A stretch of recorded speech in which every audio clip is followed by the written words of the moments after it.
What's up, guys? Welcome to another speed build. I hope you're all having a wonderful day, and happy Friday to all of you as well. I hope you have plenty of fun and or relaxing plans for this weekend.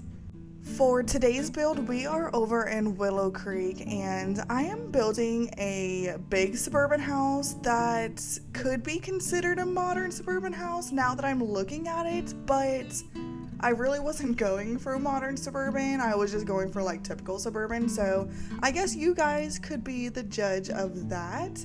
I definitely do not keep the modern theme on the inside as much as the outside, but honestly, I don't know if I even consider this modern. You guys let me know. I really didn't have an overall theme for this house. I literally just pulled up a picture off of Google and it was used as my inspiration picture, and it looks exactly like the outside of the house, but the inside I just did whatever I wanted to do. I didn't look at any inspiration pictures. That's usually what I do. Sometimes, or well, most of the time, I will look at inspiration pics for the outside and then just do what my heart desires on the inside. It usually works for me. As for the Sims that live in this house, this is actually furnished for 3 different generations, and so we have a grandpa that is living here with his son and his son's wife, and then their kids. They have 2 twin infants, and then they have a child. So this particular father-son duo between the grandfather and the father of the children that live here, they're more alike than they would like to admit. They have a little bit of a rocky relationship. I mean, he loves his dad, don't get me wrong, and the dad loves his son. They love each other very much, but they are both very hard-headed and hot-headed, so you can only imagine the arguments that go on in this house between the father and the son. And this is the son's house, but this dad, he has no boundaries. He still views his son as exactly that. That is his son, and he needs to pretty much listen to what he says, even if he's living in their house. I'm sure we all know somebody like that in real life, and we can't help but love them, right? So now that you guys know the dynamic between the father and son, let me rewind a little bit and go back to the very beginning. So let's picture this. It is Willowcreek in the mid-90s, about 30 years ago, and Grandpa is living his life to the fullest. He is having as much fun as he can. He loves going to downtown Willowcreek, not even every weekend, but daily, and just having fun and living large, okay? And so he probably has a little bit too much fun with a little bit too many women, and he winds up finding himself meeting the mother of his now son, and they hit it off pretty well. It's nothing serious for him because Grandpa was a Casanova back then.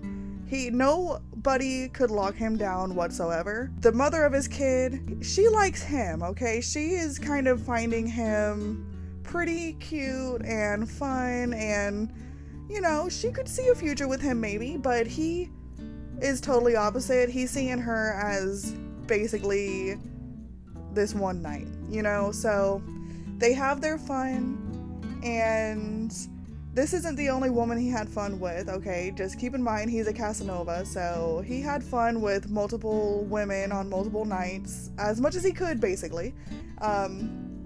If it tells you anything, he has the romance aspiration of serial romantic, so that should tell you everything you need to know.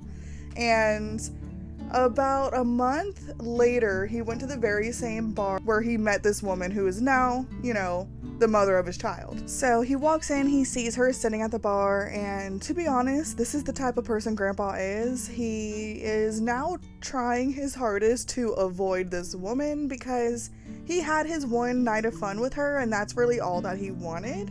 So now he is trying his best to avoid her, but it didn't go over very well. She noticed him almost straight away because she came here for a reason. She was trying to find him to tell him that she is now pregnant with his child, and she is expecting him to be in this child's life. I don't blame her whatsoever.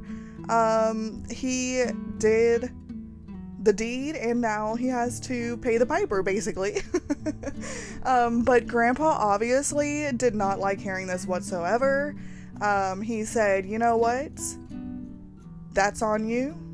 That is not my kid, and leave me alone. So Grandpa went on his merry way and he never went to that bar again. He did keep on to Grandma's number, but you know, he ghosted her. He did not want anything to do with his child, unfortunately. That's just the kind of person Grandpa is, okay? I never said Grandpa was a saint, okay? Grandpa is Grandpa, and that's about it. But about 15 years or so later, he never did reach out to this woman that is now carrying his child, and at this point has his child and is raising his child. At this point, his son is already about 15 years old, and so the damage of him being gone and out of his son's life has already been done. I mean, he is already past all of the childhood phases, and those are very, very important to pretty much bond with a child as a parent. If you're gone through those years, it's very, very hard to make that up. Once a kid is already in their teens, you've got a lot of making up to do, okay? They're at that hormonal, very overreactive point in their life. And so it's going to be very, very hard for Grandpa to make it up at this point. And Grandpa never really thought he wanted to be in his kid's life. And so that's why he just stayed out of his son's life for this long. And the only thing that changed Grandpa's mind was the fact that he got in a pretty bad accident. And he actually almost lost his life. So that situation really made him rethink his whole life and all of his life choices. And how he thought he was happy with the life he was living of, you know, being a bachelor, being a Casanova, being a Don Lothario, in other words. He thought he was happy with that. But now that he almost lost his life and he spent some time in the hospital and he had no one around, he had no friends. You know, what friends he does have, they're not real friends. I mean, it's people he goes and hangs out with at the bar, you know. It's fun on a Friday, Saturday night, and that's about it. He has no family, no friends, no loved ones. And he realized this life he has been living all along is no life worth living. And so that really made him rethink his life choices and made him remember the son that he was never there for. And at this point, he doesn't know the gender of the child. At this point, he just thinks like, okay, I have a child out there that I am missing out on their whole life. And I totally regret that whole situation. Because Grandma was a good woman, and he knew Grandma was a good woman. He knew that she would have been a great mother to his children, but he was being selfish back then. He didn't want to give up his bachelor life, so you guys know the story. So after he got out of the hospital, he did a lot of contemplating. He was trying to decide if the damage has already been done, if it was even worth reaching out to the mother of his child to try and have a relationship with his kid, or if he should just, you know, try anyways. He was really contemplating what would be the better outcome for not only him, but his child. Like, he's starting to become less and less selfish every single day. Like, he's really growing as a person at this point. So he finally works up the courage to pull out the old number written on a napkin from that night at the bar and call that number in hopes that she did not change her number. To his surprise, it started to ring, which meant to him that that number is still in service, and he actually hears a young man answer the phone, which he's not quite aware at this time, but it did end up being his son, and he asked if so-and-so was available, which, you know, he said the woman's name, but she doesn't really have a name in the story, so we're calling her so-and-so. So he asked for her, and the son said, yeah, sure, let me go get her. So now he's pretty nervous.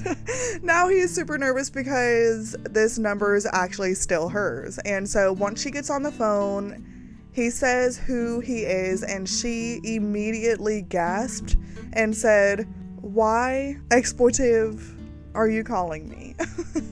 We can use our imagination on what she said there, but he said, listen, I know what I did was terrible, and you, as well as our child, will never forgive me for being absent for this long, but I really, if you are willing to let me, I would love to have a relationship with our child. She said, well, you have a lot of making up to do, and you owe me a lot of money. You owe me a lot of child support. And so he said, okay, I get it. I just hope you are willing to start over with me. So, the conversation went okay. It didn't go the best. As you can imagine, he went MIA for like 15 years. I don't blame her at all for being upset. And so she said, listen, if you're willing to send me $5,000, that will prove it to me that you are willing to develop a relationship with our son. That is when he found out it was a boy that she had. And so that hurt a little bit more, knowing that it was a son that he missed out on his whole life, because, if he could have any child, he would have chose a son. At the end of the day, it didn't really matter to him back then because he was stuck on being a Casanova and only worried about having his fun. But once he got in that accident and he started really imagining what life would have been like if he went the family route instead, he always just pictured himself having a son. And so when he heard it was a son, he really was super happy about that. It was like bittersweet, happy but sad at the same time that he missed out on so much.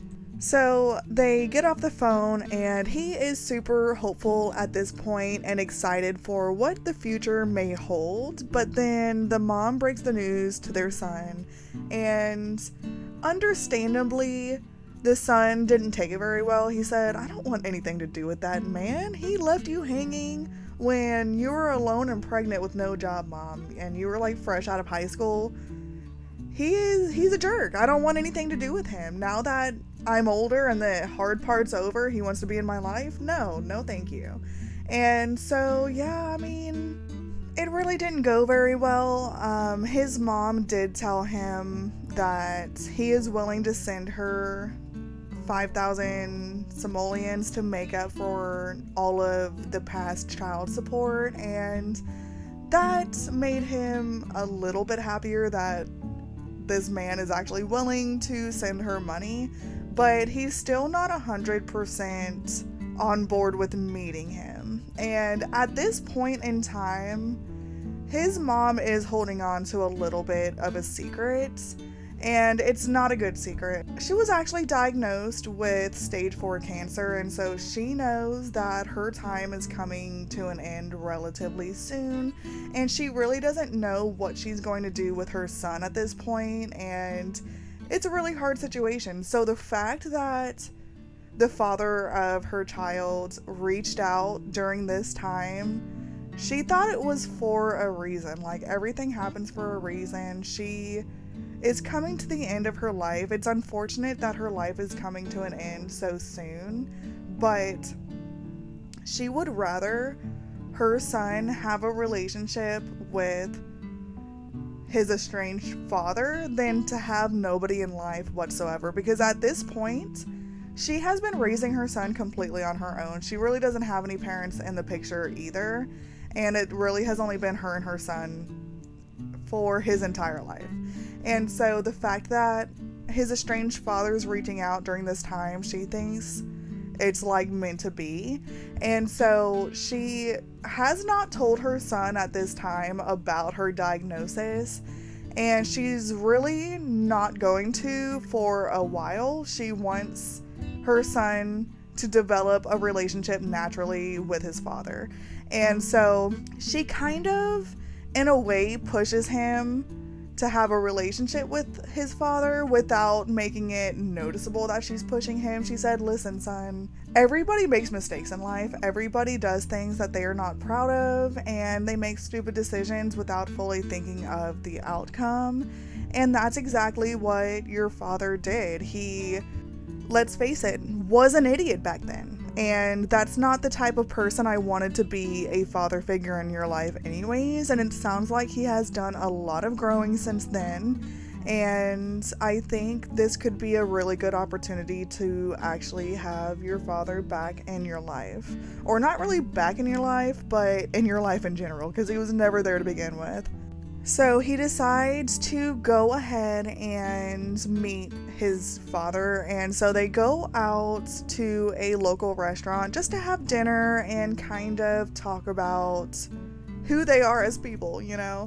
It was an awkward situation, an awkward encounter, but it went pretty well at the end of the day. It could have been a lot worse.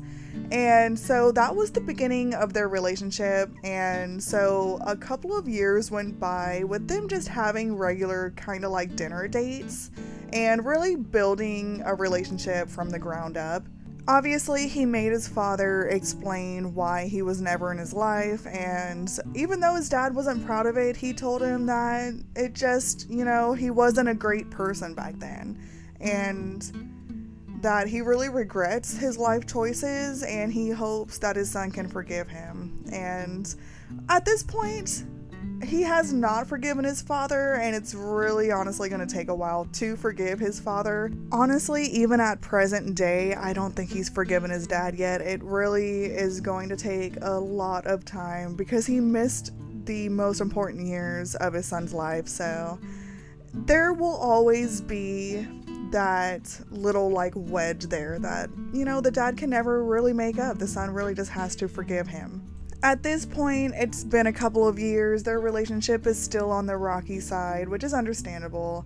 And the mom is not doing well at all, and she finally has to break the news to her son that she is unfortunately terminally ill and she is not going to make it, and she won't be around for much longer. And as you can imagine, her son didn't take this well at all. He is absolutely devastated, like completely devastated. His mom has been the only one that's been there for him his entire life, and now he is losing that one person he's close to, and now all that he has is his kind of estranged father. I mean, at this point they have a relationship, but he's never lived with his dad. It's strictly been only like hanging out and having dinner every once in a while, maybe some phone calls here and there and texting here and there, but that's about it. Like, he has put a major boundary around his father and hasn't really completely opened up to him.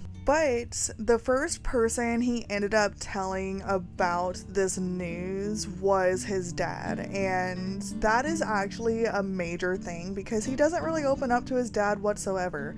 The only person he ever opened up to was his mom, but now that he's about to lose his mom, he decided the next best person would be his father.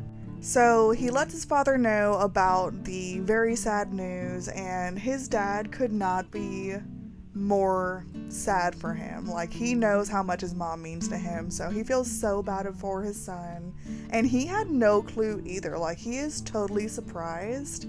He said, your mom, like, she showed no signs. Like, she is such a tough woman in so many ways. She raised you all by herself, and you're a great kid. And now she has held on to this secret for years now and showed no signs or symptoms. She completely hid it from everybody, and he really cannot even fathom how she did that. So the son has always dreamt of going to college and study to become a lawyer. Like, that has been his dream since he was a child. And now that he has learned the news that his mom is sick, he has no idea what he should do. Of course, his mom is telling him not to worry about her. She will be fine. She's getting taken care of by doctors and nurses, and he needs to focus on his dream and what he wants to do with his life. She might not be around for much longer, but he has his full life ahead of him, and if he does not go to college, he will regret that for the rest of his life. And so he decides ultimately to go ahead and go to university to study to become a lawyer. He knows that's what his mom wants from him, and she would be totally devastated if he did not do that and chose to stay home and take care of her instead. And so he put full trust in the doctors and nurses that they will do anything that they can to help his mom to live for as long as she can.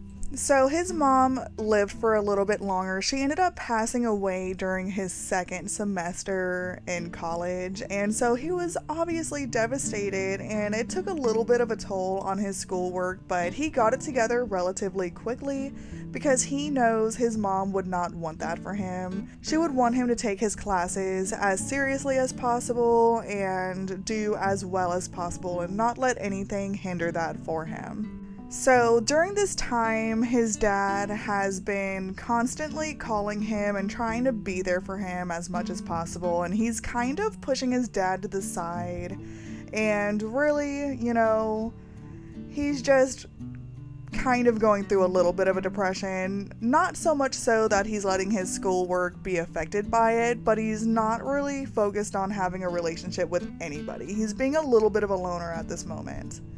That is until he met this girl in one of his classes, and he thought there was something different about her. He ended up asking her out on a date, and they were inseparable ever since then, and they were just super close, and he explained his situation to her, and she just felt so bad for him. And she said, "You know what? You're pushing your dad to the side, and I totally get why, but at the end of the day, he is trying to be there for you now, and your mom is gone, and it sounds like what she wanted from you was to have that relationship with your dad. So, this is my advice. You can take it or you cannot take it. If I'm overstepping, tell me, and I will be quiet, but I really think you should develop a really close relationship with your dad. I think that is what your mom ultimately wanted."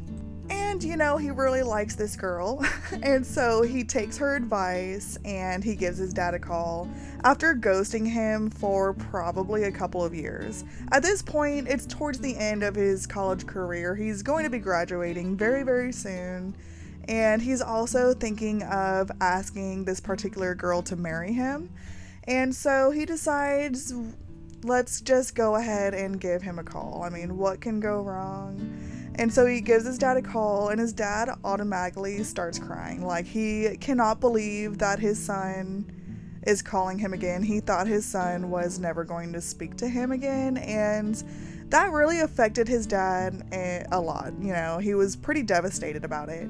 But his dad figured, you know what?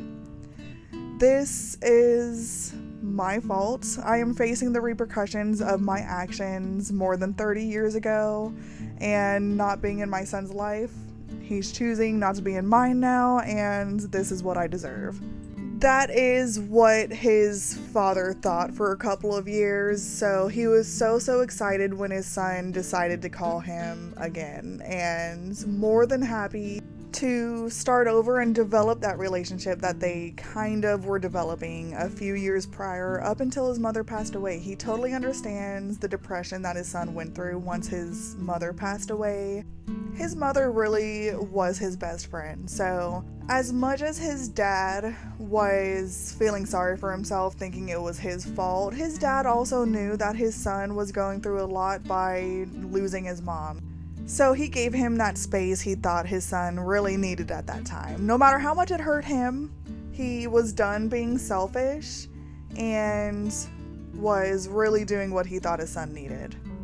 He didn't expect it to take so long for his son to not really get over losing his mom, but to be content with losing his mom. So towards the end, he started thinking, you know what, maybe it's me he doesn't want to have a relationship with because of the choices I made. So yeah, his dad was fighting his own battles in his own mind, but in reality, it was only because he was so depressed with losing his mom, and he figured, you know what, it's not even worth having a relationship with my father because he wasn't there for me, so why should I be there for him?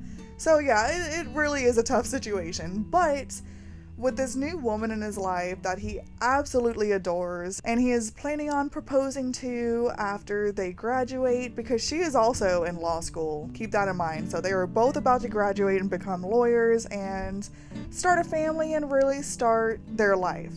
And so because of her, he decides to reach out to his father once again, and like I said, his father could not be more happy.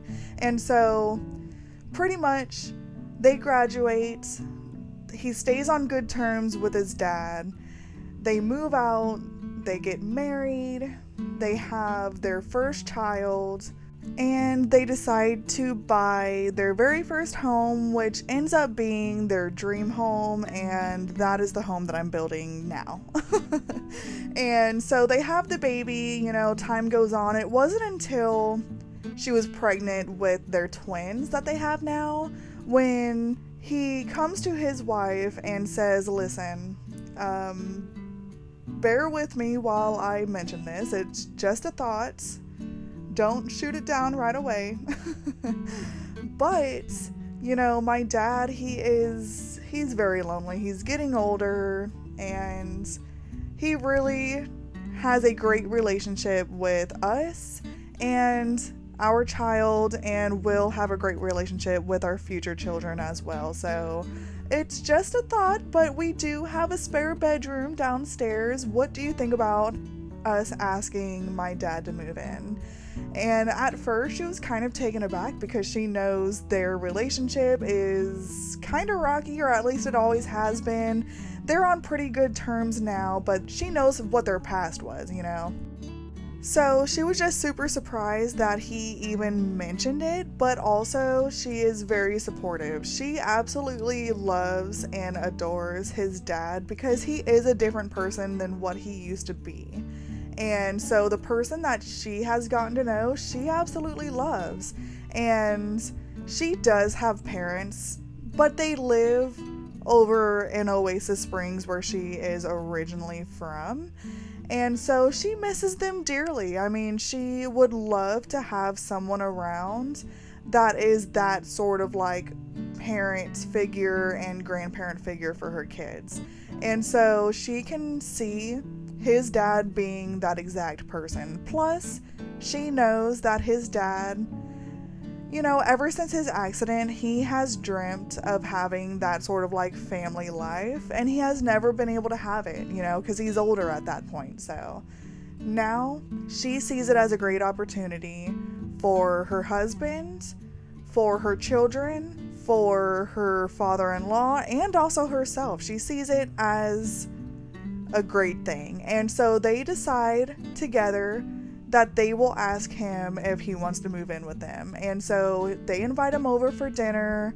He always talks about how beautiful their house is, how he has never ever lived or known anyone to live in a house like this. He has always been from, like, you know, a family that hasn't had the best things in life. He's been a very low income individual for his whole life. He grew up that way. His parents grew up that way. It's kind of like a generational thing. And he is so happy to see that his son broke that generational curse and is living such a great life. And so during that dinner, they ask, listen, we've been thinking, we have a spare bedroom here. We love when you're around. Our kid absolutely adores you. Would you maybe want to move in? And he automatically said, yes. Yes, I would love to move in. He like gets up and just gives them both like a great big hug, and they all shed a little bit of a tear, and they're super excited on what is to come. So he moves in and starts his new life living with his son and his son's family. At this point in his life, he is actually retired, and so it kind of works out perfectly for everybody. He is able to watch his grandson while his son and daughter-in-law is at work. And of course, when the new babies come along, he will do his best to watch the new babies, but that's a lot for a man that has never taken care of a single baby in his life, much less two at the same time. So of course they are going to hire a nanny, but he is still going to be at home to be able to keep like a watch to make sure everything's going great, and he's going to be there to be able to cater to his older grandson while the nanny is busy taking care of the twins. So fast forward to present day, and things are going pretty great. Everybody's pretty happy. Grandpa is still Grandpa, and Grandpa's very hard-headed, much like his son. You know, they had a very estranged relationship for most of their lives, but that doesn't change the fact that genes are genes and family is still family, whether you are estranged or not. They are very, very much alike in the fact that they are very, very hard-headed. So they have like minor disagreements on different things, like maybe what they want to have for dinner, or what sports team is better than another sports team. Just basic stuff like that they'll have disagreements on, but honestly, to be totally honest, they both kind of love disagreeing and having arguments. That's just part of being hard-headed and hot-headed, and that is what makes his son such a great lawyer at the end of the day, is his argument skills and the fact that he enjoys having arguments just like his dad. So that pretty much concludes the storyline that I have for you guys today. At the end of the day, you know, the son still has a little bit of a grudge towards his dad for not being in most of his life, but that grudge is fading more and more every single day, and he's not off from totally forgiving his dad altogether. I mean, the fact that his dad is here for him and his children now really says a lot. He could have continued being the way he used to be, but he really grown as a person, and his son sees that, and so his son is really trying to forget the past and get over the fact that he wasn't there when he was a kid. And that is all that I have for the storyline. If you guys really enjoy that storyline, this house is available to download on the gallery. I did not make a family. I will leave that up to you guys if you do choose to download this house and play this exact storyline. And you guys could take it from here, and the future of this family is totally up to you. So from here on out, I'm basically just going to be talking about the build, and once I get to each of the Sims rooms, I'll talk a little bit about that particular Sim and their interests. And since we are working on the bathrooms, we're kind of in between bedrooms, so I did want to take a moment to talk about the nursery that I made for the infants. As you probably could tell, I decided to go for a fairy tale type of nursery. This is the very first time I have decided to do a nursery like this. I've been wanting to do a nursery like this for a long time, but we didn't have very many options to make a very good fairy tale nursery, so I've kind of attempted it once or twice in the past, but nothing to this extent. Now that we have Enchanted by Nature, that pack makes for the perfect fairy tale nursery that you could imagine you could make. I decided to do the wallpaper from Enchanted by Nature, and honestly, that's not my favorite wallpaper. I wasn't going for this far into the fairy tale nursery theme. It's a little bit much in my opinion, but once I put it all together, it actually looks really, really good. It is by far the most decorated room in the house. The child's room, you'll see, is nowhere near as decorated as the nursery, but I went a little bit overboard with the nursery because it was super, super fun to make.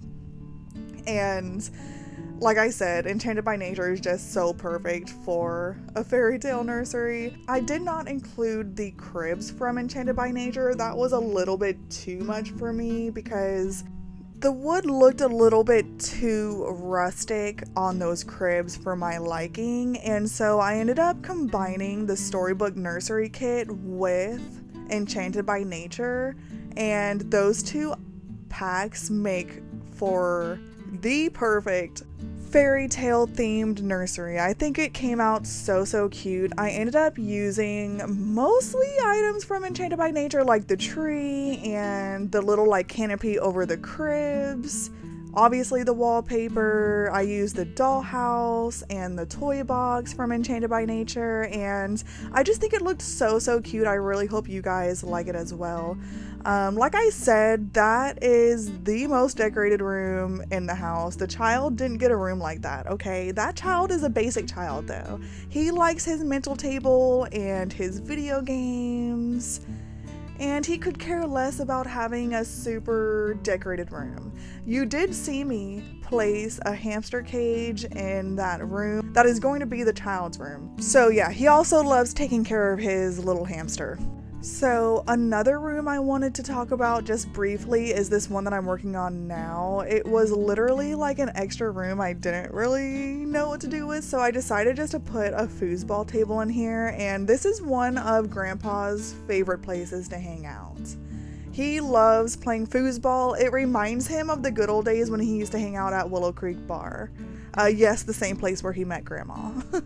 He used to have so much fun playing foosball with his buddies and drinking some juice from the bar and just having a great time, and playing it here really reminds him of those days. And oh, I did want to note that I am placing this little like memorial picture on the bookcase. Yes, that's Grandma's picture I was imagining. That is the picture of the dad that lives here, his mom that passed away unfortunately. Of course, he had to have a picture of his mom somewhere in his house, and I just love the fact that the Sims team created that little part of life and death with the memorial picture and stuff. I think it's super cute and adds such a great realistic touch to the game. We are now working on the child's room, and I kind of went over the child's interests already accidentally. He really loves working on his mental table. He loves playing video games with his friends. I do place like a swing set out in the backyard. He plays on it sometimes, not that often to be honest. He's really not that much of an athletic child. But outside, I also end up adding like a toddler slide, and I also place that little picnic mat or the picnic blanket that came with Love Struck, I think, and a little like cooler on it, and it actually turns out super cute.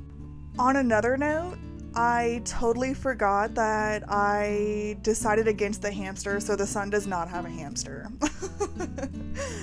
They do have a cat that lives here though, so they have one family pet at least. But honestly, that's pretty much all there is to say about the child. He does love his grandpa, he adores his grandpa, and he loves the fact that his grandpa lives here. He also has no idea about the history between his grandpa and his dad. They figured that would be better to leave out until absolutely necessary that he needs to know.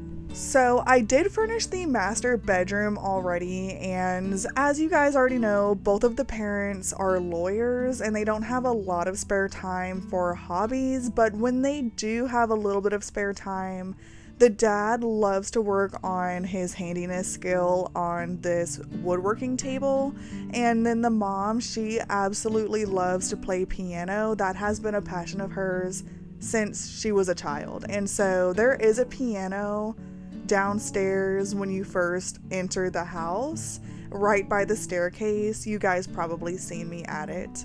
And other than those two hobbies, they don't have a whole lot. They do absolutely love to go on dates and hang out with their family and have pool parties in the backyard, hang out on the loungers, just enjoying their family time. So we are now downstairs and we are working on Grandpa's room. He is living in the spare bedroom of the house. And like I said, Grandpa used to be a huge Casanova, and that never really changed, to be honest. He kind of still is. And his health is very, very important to him, and so I did add a workout machine in his room. And it might look like your sim is not able to go around it, but I did double check and play test that part, and my sim was able to go around it, so that is nice. And above his bed, I also add some like workout posters since he's super into like fitness. So one of them is like, it looks like a signed picture of like a fitness star or something like that, but it is a woman, and you know, Grandpa's a Casanova, so I was imagining that that is like Grandpa's celebrity crush that he had sign his posters a few years ago, and he keeps it in his room because he's proud of it. That just sounds like something Grandpa would do. And don't get me wrong, Grandpa might be an elder at this point, but he still has it. He still goes out and he still has his fun like he used to. And you would think that that would upset his son, but it really doesn't. His son kind of, you know, contributes to it. He tells him, go out and have fun, Dad. Get out of the house. Don't be here every day. I need a break from you every once in a while. So go out, go to the bar, have fun. Just make sure you come home so I don't worry. So yeah, I mean, that is pretty much it as far as the interior decorations go, and as far as the storyline goes. I really don't have anything else to add as far as the storyline or the Sims or anything else. We are finishing up the backyard, and of course we have a pool. I never cannot add a pool in my builds. It is what it is. And I found these umbrellas. I think they're from For Rent. And I totally forgot that they existed. Like, I thought I didn't even know about them, but I vaguely remember seeing them before. I just forgot about them. So I pulled them out and I put some lounge chairs underneath them, and I think that it looks so cute like that. And then that is pretty much it as far as like the pool decorations go. I also added a diving board, almost added some pool loungers and stuff, but I don't know. They kind of didn't look right in this pool, and I think it's because the pool's kind of on the smaller side. And then you did see me, I pulled out a swing set, and I don't think I pulled out that like picnic blanket yet, but I do end up putting that as well as like a little toddler slide, and that area turns out super cute, and I can just imagine this family hanging out outside and enjoying all of the different activities that they have to do out here. One more thing that I am now remembering I didn't get a chance to talk about is the garage. I decided to stick with like a regular garage. There's nothing really special about it. There is a pretty nice car in the garage, and I did that purposely. I just can imagine the dad, you know, this is his dream car, and this is one of his children is what he considers it. And he does not want it to get ruined whatsoever, and so he parks it in the garage. The car outside, that's the car that Mom typically uses. She's really not a car person. It takes her from A to B. It's big enough for her family, and that's all that matters. And so she doesn't mind parking that outside of the house and letting her husband have the garage for his car, because she agrees that that is a very expensive car and she doesn't want it to get messed up either. That's just a lot more money that they'll have to put into it to fix it. And other than that, I did put a water heater and an electrical box in there. I just love the realistic aspect of those two items. And then I put a generator in there too, because I feel like that's kind of realistic too. But other than that, I mean, that is basically it for the build. I'm just doing some last minute terrain paint, and that is about it. So I will leave you to enjoy the little bit of the video that is left. I am not including screenshots this time around because, quite frankly, I just don't really have time to add them. And so with that being said, I hope you enjoyed today's video. Of course, if you did, please leave a like so I know to continue to build houses like this and to include storylines on my builds. Also, subscribe if you have not already. I hope you all have an amazing day or night. Have a great weekend, stay safe, and I'll see you in the next one. Bye, guys.